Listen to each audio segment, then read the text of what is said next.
బట్టల పేరు బాగుందంట. ఎవరమ్మా బకాసురు అంటే?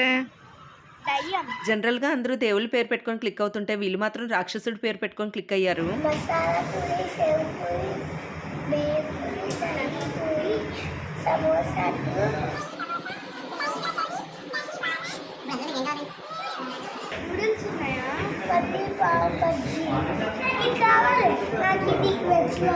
పేరు భలే ఉంది కదా. ఎవరైనా ఎక్కువ తింటుంటే ఏంట్రా బకాసురుల్లా తింటున్నావు అని అంటూ ఉంటాము. అయితే అదే రెస్టారెంట్కి పెట్టడం భలే అనిపించింది.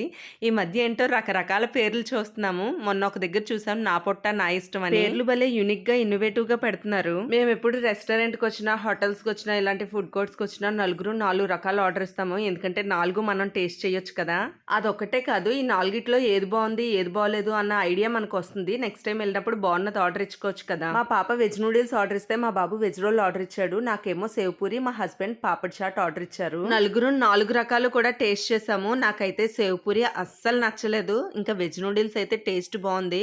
మేము ఆర్డర్ ఇచ్చిన అన్నిటిలోకి వెజ్ నూడిల్సే టేస్ట్ బాగుంది. ఇంకా మా హస్బెండ్ కి చాట్ అయితే బాగా నచ్చిందంట. వీళ్ళు ఈ ఫుడ్ కోర్ట్ పెట్టింది చాలా తక్కువ టైంలోనే బాగా క్లిక్ అయ్యారు. ఇంకా కస్టమర్స్ కూడా బాగా వస్తున్నారు. ఇంకా ప్రైసెస్ కూడా రీజనబుల్ ప్రైస్ లో ఉన్నాయండి. నూడిల్స్ అయితే 60 రూపీస్ కి క్వాంటిటీ చాలా ఎక్కువ వచ్చిందనే చెప్పాలి. ఈ ఫుడ్ కోర్ట్ వచ్చేసి అనకాపల్లిలో ఎన్టీఆర్ స్టేడియం ఆపోజిట్ ఉందండి. వీడియో నచ్చితే లైక్ చేయండి.